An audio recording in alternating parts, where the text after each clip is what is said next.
Yo tout le monde, c'est Félix, on se retrouve, on se découvre pour une nouvelle vidéo. Aujourd'hui, nous allons parler de Napoléon Bonaparte, le premier empereur des Français. En effet, aujourd'hui, nous fêtons les 200 ans de sa mort. Cette vidéo va être découpée en 4 parties. Son enfance, la carrière militaire, le consul et empereur, donc tout ce qui va concerner son règne, et la fin de l'Empire et la mort de Napoléon. L'enfance de Napoléon. Né le 15 août 1769 à Ajaccio, il est le deuxième enfant d'une fratrie de 8. La famille Bonaparte fait partie de la noblesse corse, mais elle n'est pas très riche, malgré qu'elle ait des terres agricoles et une maison en ville. Il ne faut pas oublier que la Corse fut conquise le 9 mai 1769 par le Royaume de France.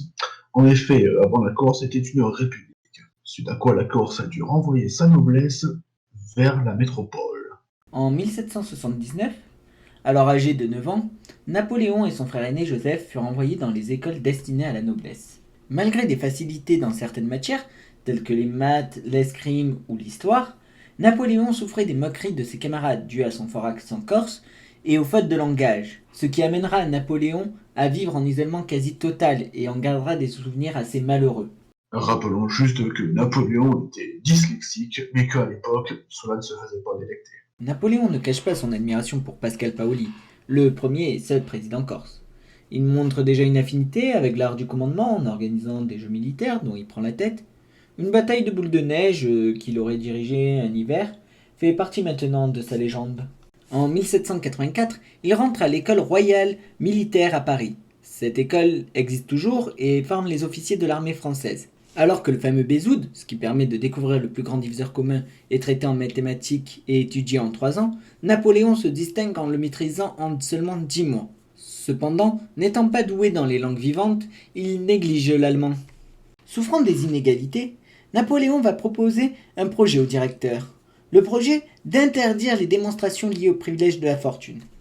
Le 24 février, le père de Napoléon meurt à cause d'un cancer de l'estomac, ce qui mène le frère aîné, Joseph, à prendre le rôle de chef de la famille. Mais Napoléon le juge d'un caractère trop faible pour diriger la famille. En septembre 1785, il passe l'examen de sortie de l'école. Interrogé par le mathématicien Pierre-Simon de Laplace, il est jugé apte à être affecté à un régiment de la marine. Mais sa mère s'y oppose et il est finalement intégré à un régime d'artillerie. Donc tout cela a mené à sa carrière militaire et qui commencera donc le 3 novembre 1785 au régiment d'artillerie de la Fèvre, le premier régiment d'artillerie français, et dont il restera jusqu'au 1er septembre 1791, en sachant qu'il est rentré en tant que lieutenant en second. Durant une période de permission de 6 mois, il retournera en Corse pour la première fois depuis quasiment 8 ans. Il devient lieutenant en premier de son régiment le 1er avril 1791, et lorsque la Révolution éclate en 1789, il n'est alors âgé que de 19 ans.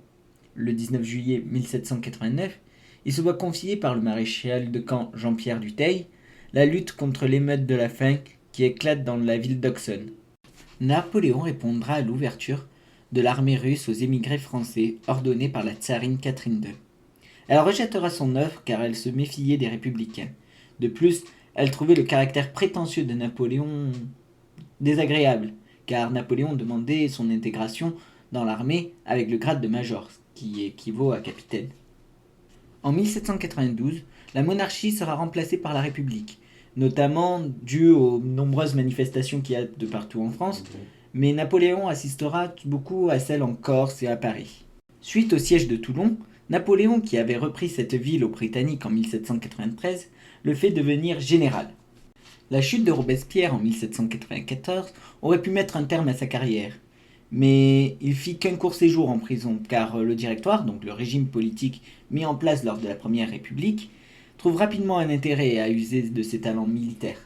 En 1795, Napoléon rencontre Joséphine du Beauharnais. Il tombe directement amoureux, en témoignera cette lettre qu'il lui écrira en décembre 1995. Je me réveille plein de toi. Ton portrait et le souvenir de l'enivrement, soirée d'hier, n'ont point laissé de repos à mes sens. Douce et incomparable Joséphine, quel effet bizarre faites-vous à mon cœur. Celle-ci ne partage pas le même engouement, en tout cas pas de suite. Mais, âgé de 25 ans, Napoléon se mariera avec Joséphine le 9 mars 1796. Durant la campagne d'Italie, qui se déroule de 1796 à 1797, il remporte de nombreuses victoires, parmi elles les plus importantes, la bataille d'Arcole et celle de Rivoli. Il lui est reconnu la façon de motiver ses soldats et d'étudier le terrain. En 1798, il est envoyé par le gouvernement en Égypte afin de gêner le commerce des Anglais. Il gagnera notamment la bataille des Pyramides, dont il ramènera la fameuse pierre de Rosette. La pierre de Rosette est un fragment de stèle gravé en Égypte antique, portant 3 versions du même texte et ce qui a permis de déchiffrer les hiéroglyphes plus tard. Donc là, on a vu l'enfance de Napoléon, comment il a fait pour devenir connu au sein des militaires, mais maintenant parlons de son règne en tant que consul et empereur. Après le coup d'état du 18 Brumaire, un Brumaire est le deuxième mois du calendrier républicain, ce qui équivaut au 9 novembre 1799 dans le calendrier grégorien, le calendrier que l'on utilise de nos jours. Organisé par Sieyès contre le Directoire, cela donne naissance au consulat, qui sera dirigé par Bonaparte, Sieyès et Ducrot. Napoléon gère le domaine exécutif et laisse peu de marge de manœuvre aux 2 autres chambres qui sont la chambre législative et la chambre judiciaire. En 1801, il se fait nommer consul à vie, en obtenant 3 500 000 voix contre 8 400. La même année, il remporte un succès diplomatique en concluant la paix d'Amiens avec le Royaume-Uni, ce qui met fin à la seconde coalition contre la France. Le 18 mai 1804, l'Empire est proclamé et Napoléon se fait sacrer le 2 décembre par le pape Pie VII à Notre-Dame de Paris. D'ailleurs, quand je dis il se fait sacrer, c'est plus lui qui se sacre et il sacrera aussi l'impératrice Joséphine.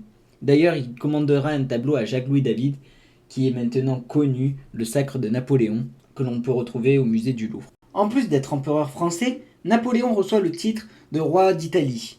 Et en effet, il se fait couronner le 26 mai.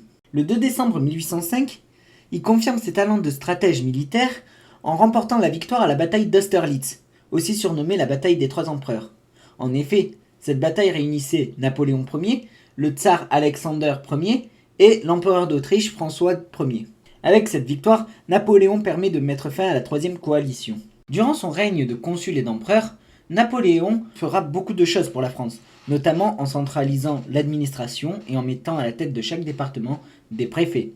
En 1800, il créera la Banque de France, puis la Légion d'honneur en 1802, le franc germinal en 1803. Il rédigera le Code civil de 1804 à 1808, qui me permettra d'appliquer la même loi dans toute la France, car certaines lois étaient variées dans différentes contrées. Avec ces réformes, Napoléon veut mettre fin à l'ordre féodal et prôner la liberté de la société et sa laïcité. En 1808, il créera l'université impériale, contrôlant l'enseignement donné dans les facultés et les lycées, en créant le baccalauréat. Pendant son règne d'empereur, il faut savoir aussi que la famille Bonaparte régnait sur quasiment toute l'Europe. En 1810, l'Empire est composé de 130 départements et du Royaume d'Italie, partagé entre Napoléon et ses frères et sœurs. Joseph, le frère aîné, devient le roi de Naples, puis d'Espagne. Lucien, lui, s'occupe du royaume d'Hollande. Jérôme, celui de Westphalie, une région d'Allemagne actuelle. Élisa, duchesse de Toscane, et Pauline, princesse d'Italie, et Caroline, reine de Naples. Il entretient notamment une correspondance régulière avec Joseph pour lui communiquer ses ordres. En témoigne cet extrait de lettre datant du 6 septembre 1807. À Joseph Napoléon, roi de Naples, mon frère, je reçois votre lettre du 23 août. Je ne crois pas que M. Nardon puisse remplir les fonctions de préfet de police à Naples, parce qu'il faudrait, pour cette place, un homme qui eût travaillé plusieurs mois dans la préfecture, que le métier de préfet de police ne s'apprenne qu'en exerçant. Rêvant de fonder une dynastie, afin d'avoir un successeur légitime, Napoléon décide de divorcer de Joséphine le 15 décembre 1809 en raison de son infertilité. 2 jours plus tard, il lui écrit une lettre lui exprimant que ses sentiments restent quand même inchangés. Tu ne peux pas mettre en doute ma constante et tendre amitié. Tu ne connaîtrais que bien mal tous les sentiments que je te porte. Si tu supposais que je suis heureux, si tu n'es pas heureuse, et content si tu ne te tranquillises pas. Adieu, mon ami. Dors bien. Songe que je le veux. Il épousera donc le 2 avril 1810 la fille de l'empereur François II d'Autriche. Celle-ci donnera naissance le 20 mars 1811 à Napoléon François Joseph Charles Bonaparte, dit l'Aiglon, et titré roi de Rome. En 1806, il gagnera la bataille de Iéna face à la Prusse, puis en 1807, il gagnera la bataille de Eylau face à la Russie et aux Prussiens. Malheureusement pour Napoléon, l'Empire est en déclin.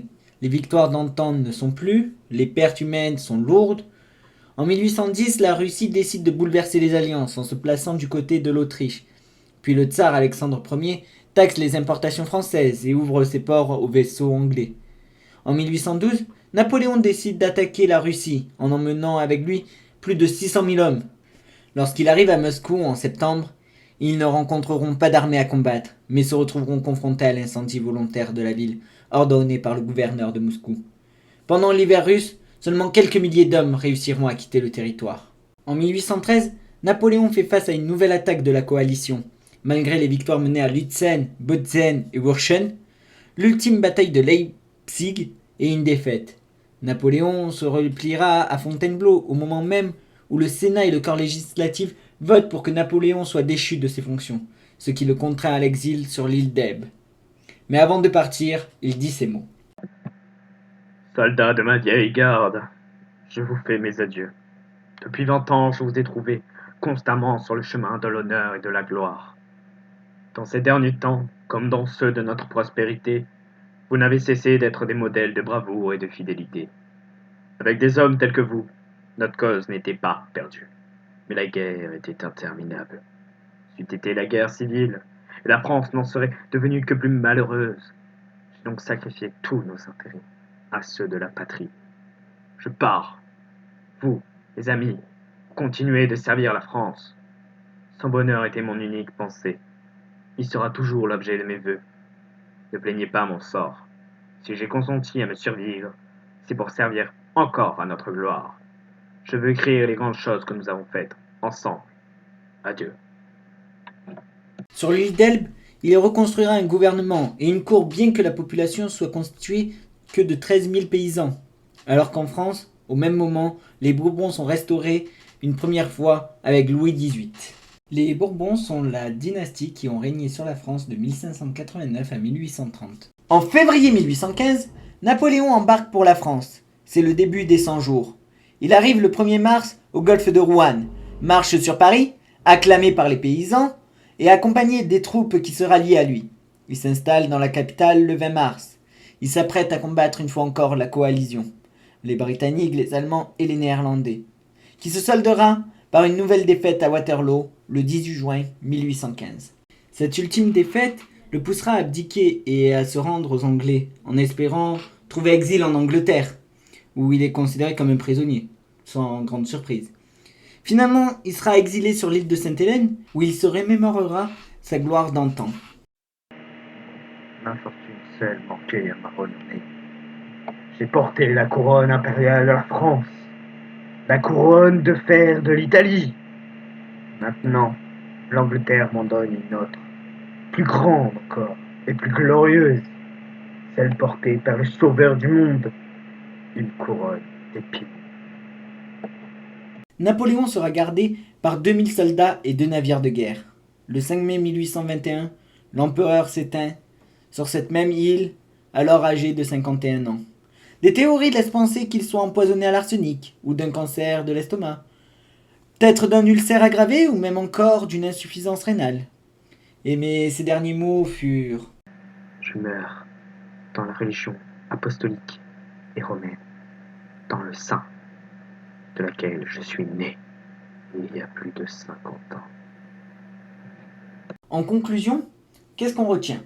Que Napoléon était un très grand commandant de guerre, un très bon stratège, quelqu'un qui aura mis en place le code civil pour qu'il y ait une harmonie au niveau des lois sur le territoire, que la famille Bonaparte aura, elle, conquis quasiment toute l'Europe, la création des universités, la mise en place des francs, la Légion d'honneur, c'est lui qui la créera.